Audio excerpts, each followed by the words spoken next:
الحمد لله رب العالمين والعاقبة للمتقين والصلاة والسلام على سيد المرسلين وعلى آله وصحبه أجمعين أما بعد فأعوذ بالله من الشيطان الرجيم بسم الله الرحمن الرحيم وننزل من القرآن ما هو شفاء ورحمة للمؤمنين وقال النبي صلى الله عليه وسلم عليكم بالشفاءين تلاوة كلام الله وشربة العسل وقال النبي صلى الله عليه وسلم من لم يشفي القرآن فلا شفاه الله من لم يكفي القرآن فلا كفاه الله او كما قال علیہ الصلوۃ والسلام.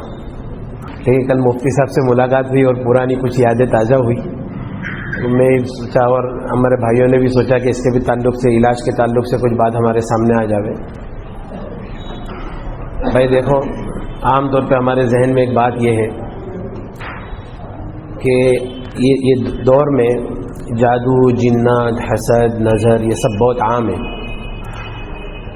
اور میں یوں کہہ سکتا ہوں کہ 95% لوگ اس کے اندر مبتلا ہیں، اور علماء کرام بھی اس میں مبتلا ہیں. لیکن ذہن میں یہ بات ہے بہت سارے لوگوں کے کہ جیسا سفلی ہے، جادو ہے، ناپاک ہے، اس کا علاج جو ہے وہ ناپاک سے ہی ہوگا. ایسا نہیں ہے. اللہ تبارک و تعالیٰ قرآن پاک میں فرماتے ہیں وَقُلْ جَاءَ الْحَقُّ وَزَهَقَ الْبَاطِلُ، حق آئے گا، باطل جائے گا، روشنی آئے گی، اندھیرا جائے گا. ان الباطل کان زہوقا، اور باطل کو تو ٹوٹنا ہی ہے.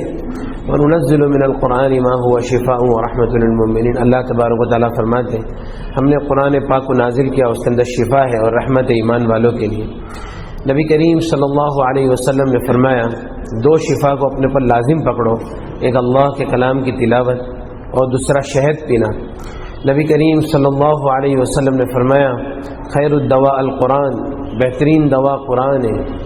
نبی کریم صلی اللہ علیہ وسلم نے فرمایا جس کو قرآن شفا نہیں دے گا اس کو اللہ شفا نہیں دے گا، اور جس کے لیے قرآن کافی نہیں اللہ اس کے لیے کافی نہیں ہے. اب یہ ہے کہ قرآن سے علاج کس طریقے سے کر سکتے ہیں. اصل میں ایک سی ڈی ہے ہمارے پاس، اس کے اندر آیتیں ہیں.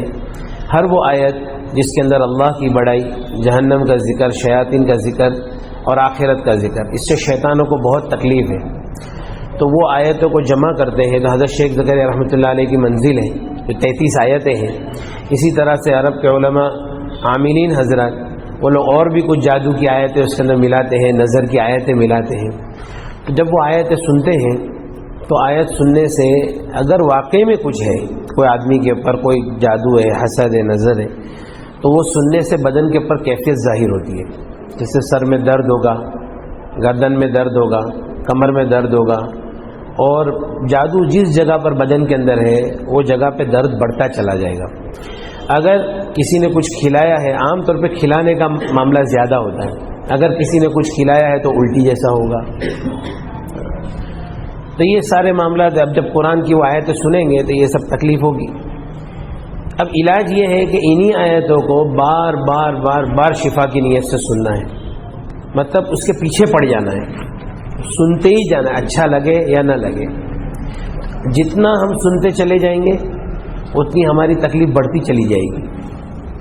لیکن تکلیف کتنی بھی بڑھ جائے اس سے پیچھے ہٹنا نہیں ہے، آگے ہی جانا ہے انشاءاللہ.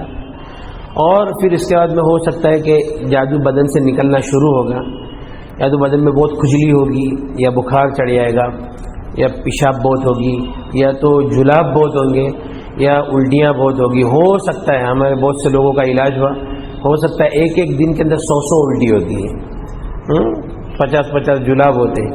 لیکن جتنا نکلتے جائے گا آدمی فریش ہوتے جائے گا.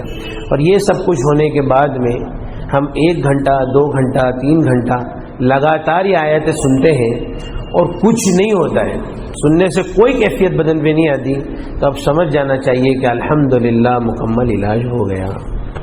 اب اگر کوئی یوں کہتا ہے کہ کچھ نہ کچھ تکلیف ہے تو یا تو پھر اس کا علم کمزور ہے یا پھر وہ بیوقوف بنا رہے. تو یہ قرآن کا ایک علاج ہے. بہت سارے علاجات ہوئے، اور جیسے میں 1-2 مثال آپ کو بتاتا ہوں. سب سے پہلے اچھا کینسر جو ہے نا، کینسر عرب کے علماء فرماتے ہیں کہ کینسر جو ہے وہ صرف جادو، جنات اور نظر سے ہی ہوتا ہے. کینسر کوئی بیماری نہیں، بلکہ بڑی بڑی بیماریاں، جتنی بھی بڑی بڑی بیماریاں ہیں، کینسر ہے، ہارٹ ہے، اسی طرح سے ہمیں گھٹنوں کی تکلیف ہے، جوڑوں کا درد، اسی طرح سے بچے جو نہیں ہوتے اور عورتوں کو بہت خون جاتا ہے، یہ ساری تکلیفیں جنات اور نظر کی وجہ سے ہی ہوتی ہے۔ نبی کریم صلی اللہ علیہ وسلم نے فرمایا، اور ایک بات اور بھی دھیان رکھے بھائی کہ جادو کی اتنی حیثیت نہیں ہے، اس سے زیادہ خطرناک چیز جو ہے وہ نظر ہے۔ نبی کریم صلی اللہ علیہ وسلم نے فرمایا، اکثر من یموت بعد قضاء اللہ وقدرتہ بالعین، اللہ کی قضا اور تقدیر کے بعد میری امت میں سب سے زیادہ موت نظر بد سے ہوگی۔ نبی کریم صلی اللہ علیہ وسلم نے فرمایا کہ نظر آدمی کو قبر تک اور اونٹ کو ہانڈی کے اندر پہنچا دیتی ہے۔ نبی کریم صلی اللہ علیہ وسلم نے فرمایا کوئی چیز تقدیر کے اوپر سبقت نہیں کرتی، اگر کوئی چیز تقدیر کے آگے جاتی تو وہ نظر ہوتی۔ نظر آدمی کو پہاڑ سے دھکا دے سکتی ہے، یہ بھی حدیث ہے کہ نظر آدمی کو پہاڑ سے دھکا دے سکتی ہے۔ اسی طرح سے یہ ہے کہ اللہ تبارک و تعالیٰ نے قرآن پاک کے اندر دیکھو سورہ یوسف میں یعقوب علیہ السلام کے بیٹے جب مصر جا رہے تھے ان کو یوں کہا، یا بنی لا تدخلوا من باب واحد وادخلوا من ابواب متفرقہ، اے میرے بیٹو تم الگ الگ دروازے سے مت داخل ہونا، بلکہ ایک دروازے سے مت داخل ہونا، مختلف الگ الگ دروازوں سے داخل ہونا۔ تو یعقوب علیہ السلام کے ذہن میں بھی یہ تھا کہ سب کے سب ایک دروازے سے داخل ہوئیں گے تو ان کو نظر لگ جائے گی۔ نبی کریم صلی اللہ علیہ وسلم نے نظر سے بچنے کا اس کی اللہ کے رسول صلی اللہ علیہ وسلم نے دعا مانگنے کا حکم دیا، استعیذ باللہ من العین فإن العین حق، نظر بد سے اللہ کی پناہ مانگو کیونکہ نظر بد حق ہے۔ نبی کریم صلی اللہ علیہ وسلم نے فرمایا العین حق یحضرها الشیاطین وحسد بنی آدم، یہ نظر حق ہے، شیاطین اس کو حاضر کرتے، بنی آدم کا حسد اس کو لاتا ہے۔ اب یہ ہے کہ نظر کیوں لگتی ہے؟ کوئی آدمی نے کسی کی تعریف کیا، اس تعریف کے اندر اس نے اللہ کا ذکر نہیں کیا، بس تو وہ نظر لگ جاتی ہے۔ تو عام طور پہ ہماری آج ہم کسی کی تعریف کر دیں کہ بھائی تو کتنا چہرہ کتنا اچھا دکھ رہا ہے، اب اس نے اللہ کا ذکر نہیں کیا، نظر لگ گئی کہ بھائی فلاں آدمی کا علم کتنا مضبوط ہے، اب اس میں اللہ کی تعریف نہیں کی، ماشاء اللہ بارک اللہ نہیں کہا تو نظر لگی، کیونکہ ایک آدمی کی تعریف ہوتی ہے، شیطان اس کو پسند نہیں کرتا ہے کہ کسی آدمی کی تعریف ہو، فوراً وہ اس کے اوپر حملہ کرتا ہے۔ لیکن جب کوئی آدمی اس کے اندر کہتا ہے ماشاء اللہ بارک اللہ، اللہ تعالیٰ آپ کو اور برکت عطا فرماوے، اب اس کے بعد میں وہ نظر کا اثر کیا ہو جاتا ہے؟ ختم ہو جاتا ہے۔ اب یہ ہے اللہ کے رسول صلی اللہ علیہ وسلم نے فرمایا اپنی نعمتوں کو آدمی راز میں رکھے، اپنی نعمتوں کا زیادہ تذکرہ نہ کرے، نعمتوں کو راز میں رکھے، اور اپنی بیوی کی تعریف نہ کرے، اپنے بچوں کی تعریف نہ کرے، اپنی کسی چیز کی زیادہ تعریف نہ کرے، کسی کو شوشہ بھی نہ کرے۔ اللہ کے رسول صلی اللہ علیہ وسلم نے فرمایا استعینوا علی انجاح الحوائج بالسر والکتمان فإن كل ذی نعمت محسود، کہ اپنے کاموں کو اس سے انجام تک پہنچانے میں راز میں رکھنے سے مدد حاصل کرو، کیونکہ ہر نعمت والوں کے ساتھ میں حسد کرنے والے لوگ ہوتے ہیں۔ لیکن بہرحال اب نظر لگ گئی، اور یہ ہے کہ بھائی جادو ہو گیا، کوئی مسئلہ نہیں ہے، کوئی بڑی بات نہیں ہے۔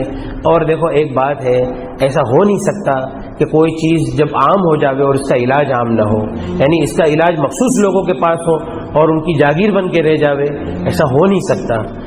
تو یہ قرآن ہے، اور قرآن یہ سورج ہے، یہ سورج سب کے لیے نکلا ہوا ہے اور ہر آدمی اس سے فائدہ اٹھا سکتا ہے۔ یہ قرآن ہے، اس میں شفا ہے، بے شک ہے، اس میں کوئی شک کی بات نہیں ہے، اور ہم نے تو علاج کر کے دیکھا ہے۔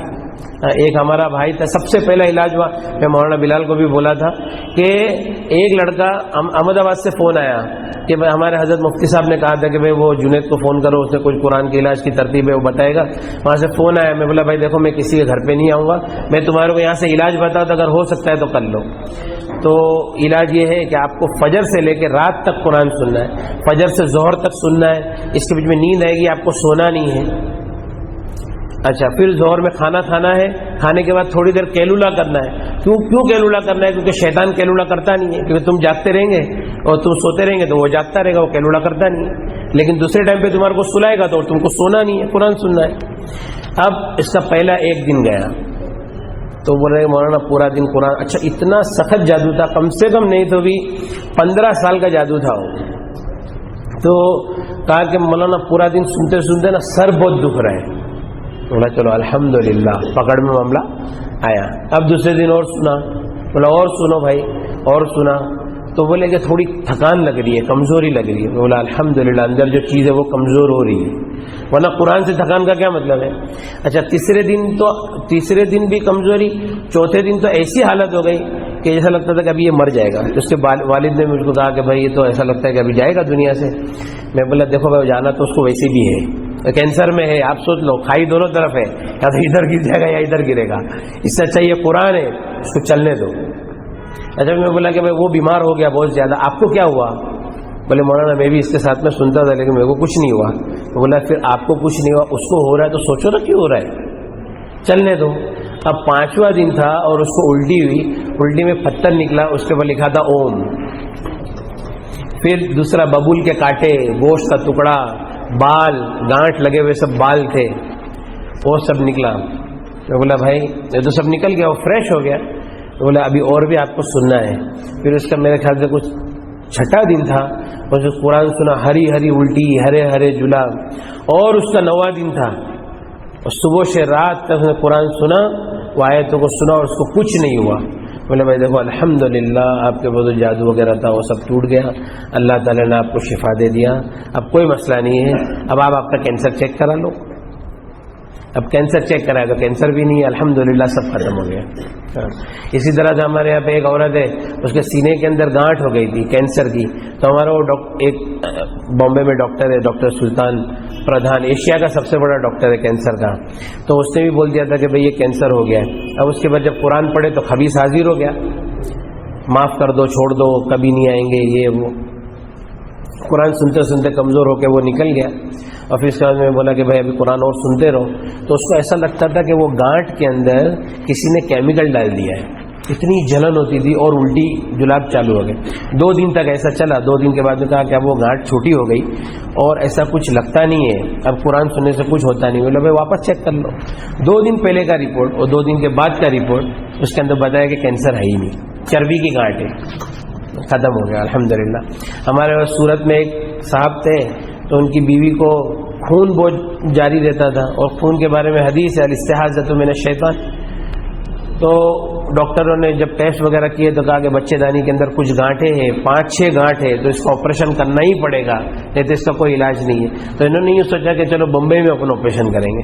چلو بمبئی آئے تو کسی نے قرآن کے علاج کی ترتیب بتایا، میں نے بھی فون پہ تھوڑا سے ساتھ دیا کہ بھائی چلو، میں ان کو ترغیب دیا، انہوں نے قرآن سننا چالو کیا۔ تو صبح سے سنتے سنتے رات ہو گئی۔ اب اس رات میں انہوں نے رات الٹی ہوئی، دوسرے دن صبح میں ایک الٹی ہوئی، اور پھر اس طرح سے بہت خون نکلا اور خون بند ہو گیا۔ اور پھر اس کے بعد میں جب دوسرے دن آپریشن کے لیے گئے تو آپریشن کے پہلے ایک نارمل سونوگرافی ہوتی ہے، وہ سونوگرافی کے اندر دیکھا کہ بچے دانی میں تو گانٹھ ہے ہی نہیں۔ بولے تم کون کائے کے لیے آئے؟ تو بولے بھائی اس کے لیے۔ تو پہلے کا رپورٹ، دونوں رپورٹ دیکھا، 2 دن کے اندر الحمدللہ فرق ہو گیا۔ تو صرف قرآن سننا ہے، کچھ کام نہیں کرنا ہے۔ اصل تو قرآن پڑھنا ہے، لیکن صحیح پڑھنا ہے۔ اگر صحیح نہ پڑھنا آوے تو پھر اس کو سننا ہے۔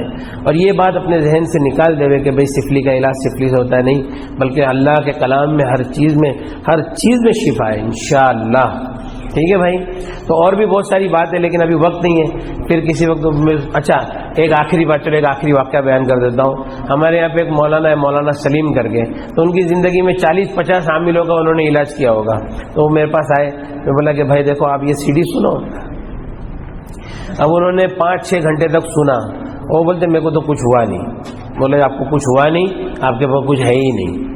وہ بولے ایسا کیسا ہو سکتا ہے؟ بولا بھائی دیکھو میں تو اللہ کی قسم کھا کے بولتا ہوں کہ آپ کے پاس کوئی معاملہ نہیں ہے۔ اب پھر اس کے بعد میں وہ ایک عامل کو لے کے آئی، بولے دیکھو مولانا یہ عامل بولتا ہے کہ ہے۔ بولا اچھا، بولا بھائی چل بتا کیسا ہے۔ تو اس نے نام لکھا، نام، ماں کا نام، پھر عدد سب نکالا لا کے، بولے دیکھو 3 بجا، 3 بج گیا، مطلب اس پہ جادو ہے۔ تو بولا تو اللہ کی قسم کھا کے بول سکتا ہے کہ جادو ہے؟ بولے نہیں، مطلب میں اللہ کی قسم کھا کے بولتا ہوں جادو ہے۔ تو بولا ہاں ہو سکتا ہے۔ پھر میرے کو الگ لے کے گیا، مولانا میرے کو بھی تھوڑا بہت سکھاؤ نا یار۔ بولا سکھائیں گے، ناٹک مت کر زیادہ۔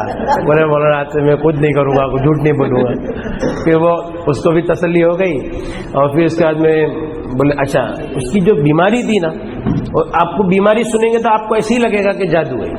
کیا بولتا تھا کہ میں ہوٹل میں جاتا ہوں، میرے جو اسٹاف ہے اس کو دیکھ کے میرے پاؤں ایسے جام ہو جاتے ہیں، وہ گھبراہٹ ہو جاتی ہے۔ میرا بچہ رات کو سو جاتا ہے، میں بیوی کو بولتا ہوں اس کو اٹھا دے یار، یہ سوتا ہے نا، میرے کو بہت تکلیف ہوتی ہے، بہت رونا آتا ہے۔ میں بولا اچھا۔ بولا تم نے کتنے سال سے تمہارے سر میں تیل نہیں لگایا ہے؟ بولے میرے کو جب سے ہوش آیا میں کبھی تیل لگایا ہی نہیں ہوں۔ بولا رات کو جاگنے کی عادت ہے؟ بولے ہمارا ہوٹل کا دھندا، ہم لوگ رات کو جاگتے۔ بولا ٹھیک ہے بھائی آپ نے سر میں تیل لگاؤ۔ اب وہ تیل کی مالش، بولا پہلے دن تیل بہت جائے گا آپ کے سر میں، جانے دینا، اور اس کے بعد 2-3 دن کے بعد کیا ہوتا ہے بتاؤ. تو 2-3 دن کے بعد وہ ملنے کے لیے آیا، گلے والے ملا اور ایک پیشانی پہ بوسہ دیا. بولے مولانا الحمدللہ میں بہت اچھا ہو گیا، پہلے دن 1 کٹورا تیل میرے سر میں چلے گیا. بولا بھائی تیرے دماغ میں خشکی ہے، اور بھی کچھ گڑبڑ تھی اندر کی، تو اس کا بھی علاج الحمدللہ بتایا اس کو.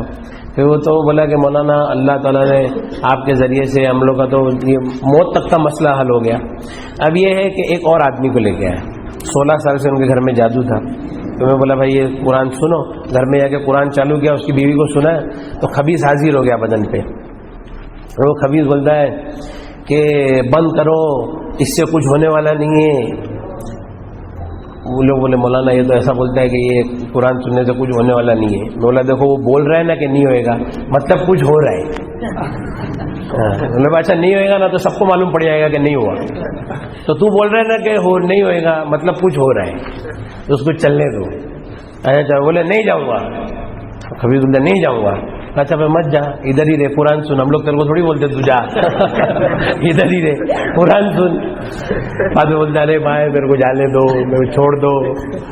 اچھا پھر ایسا ہوا کہ وہ خبیث نے یوں بولا کہ 16 سال کی پوری سٹوری بیان کیا کہ میں یہ آیا تھا، اس نے جادو کیا، یہ کیا ہو گیا.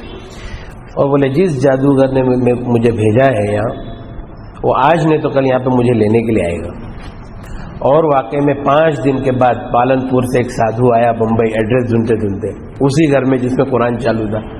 وہ بولتا تھا میں تمہارے ہاتھ جوڑتا ہوں، میں نے 500 روپے میں یہ جادو کیا تھا، لیکن میں 5 لاکھ روپے دیتا ہوں، یہ میرے کو میری چیز واپس دے دو. اور اس کے بعد میں ہم لوگوں نے مشورہ کیے تو بولے بھائی چلو اگر وہ لے کے جاتا تو لے کے جانے. تو اس نے کرتے کا ایسا کونے کا کپڑا کاٹا اور اس کے عورت کے اوپر گھما کے بولا چل ساتھ میں، ایسا کر کے اس کو لے کے نکل گیا. الحمدللہ 16 سال کا جادو اللہ تعالیٰ نے آسان کر دیا. سب باتیں تو اور بہت ساری ہیں، لیکن بس یہ ہے کہ قرآن کے علاج کی ترتیب کو اپنے یہاں پہ بھی چالو کر سکتے ہیں، لوگوں کو بتا سکتے ہیں. بس اللہ تعالیٰ عمل کی توفیق دے دے.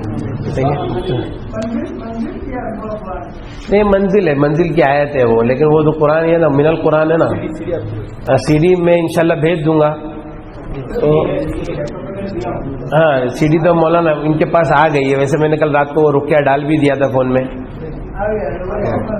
اس سی ڈی میں ہی سنتے رہیں، وہ سنتے رہنا ہے بار بار. اچھا ایک بات دیکھو، ایک بات ہے بھائی سمجھنے کے لیے، وہ کیا ہے معلوم ہے، اندر والے کی جتنی طاقت ہے نا اس سے زیادہ اس کو قرآن سنانا ہے، اس سے زیادہ. مطلب اب جیسا کوئی آدمی بولے کہ مولانا اپن بولے جادو ہے، ٹھیک ہے جادو سمجھ میں آ گیا جادو ہے، بولے میں تو منزل پڑھتا ہوں. بھائی تم ایک بار پڑھتے ہو نا تو اس کو برداشت کرنے کی طاقت ہے. ابھی جیسا میں موٹا آدمی ہوں، میں بولتا ہوں میں ڈاکٹر کے بعد ڈاکٹر صاحب میں تو روز چلتا ہوں اور میرا وزن کم ہوتا بھی نہیں ہے. بولے تم کتنا چلتے؟ بولے آدھا گھنٹہ. بولے تمہارا آدھا گھنٹہ تمہاری عادت ہو گئی، تم جہاں پہ تھکیں گے مریں گے اور چلیں گے نا تو تمہارا وزن کم ہوئے گا. تو اسی طرح سے اندر والے کی عادت ہے اس کو برداشت کرنے کی، تو اس سے زیادہ اس کو دینا ہے لوڈ قرآن کا. پھر اس کے بعد ہیوی ڈوز، پھر اس کے بعد میں لاسٹ میں وہ تھکنا چالو ہوگا.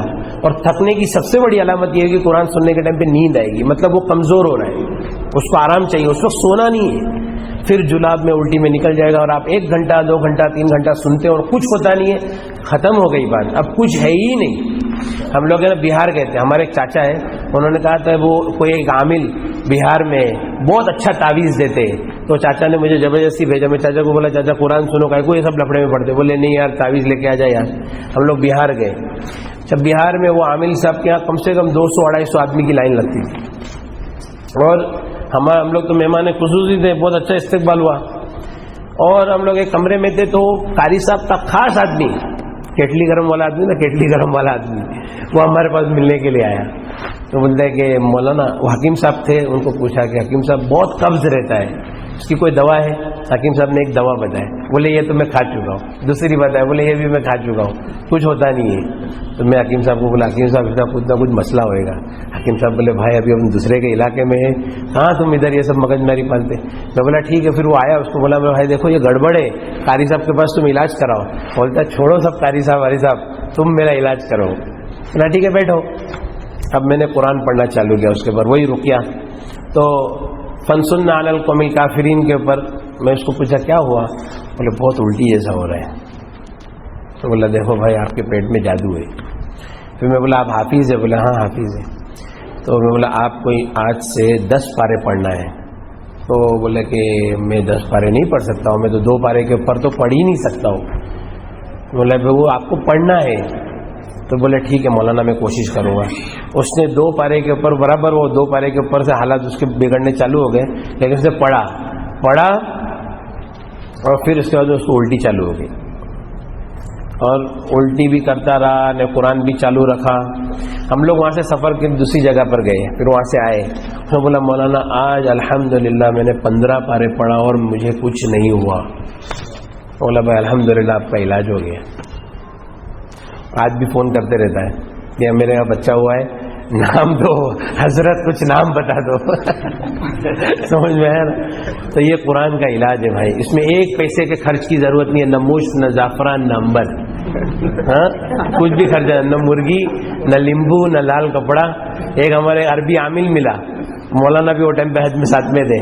ایک عربی عامل ملا تو بولتا ہے کہ تمہارے ہندوستان میں شیخ لوگ یہ سب منگاتے, ہانڈی منگاتے, لال کپڑا منگاتے. میں بولتا ہوں خالی قرآن پڑھو, قرآن سنو, فرشتوں کو جو چیز کی بھی ضرورت ہوگی اللہ کے پاس سے لے کر آئیں گے. ٹھیک ہے بھائی, آپ دعا کرا دو نا مولانا, کرا دو یار. اللهم لك الحمد كما ينبغي لجلال وجهك وعظيم سلطانك. اللهم لا أحصي ثناء عليك أنت كما أثنيت على نفسك. اللهم صل على سيدنا مولانا محمد وعلى آل سيدنا مولانا محمد وبارك وسلم. لا إله إلا هو الحليم الكريم. سبحان الله رب العرش العظيم والحمد لله رب العالمين. نسألك موجبات رحمتك وعزائم مغفرتك والغنيمة من كل بر والسلامة من كل إثم. لا تدع لنا ذنبا إلا غفرته ولا هما إلا فرجته ولا دينا إلا قضيت ولا مريضا إلا شفيت ولا حاجة هي لك رضا إلا قضيتها يا أرحم الراحمين. اللهم يا أول الأولين يا آخر الآخرين يا ذا القوة المتين يا راحم المساكين يا أرحم الراحمين. اللهم إنا نسألك العفو والعافية الدائمة في الدنيا والآخرة. اللهم أرنا الحق حقا وارزقنا اتباعه وأرنا الباطل باطلا وارزقنا اجتنابه. اللهم إنا نسألك الهدى والتقى والعفاف والغنى. اللهم لا سهل إلا ما جعلته سهلا وأنت تجعل الحزن سهلا إذا شئت. اللهم إنا نسألك من خير ما سألك منه نبيك وحبيبك محمد صلى الله عليه وسلم, ونعوذ بك من شر ما استعاذك منه نبيك وحبيبك محمد صلى الله عليه وسلم, وأنت المستعان وعليك البلاغ ولا حول ولا قوة إلا بالله العلي العظيم. سبحان ربك رب العزة عما يصفون وسلام على المرسلين والحمد لله رب العالمين.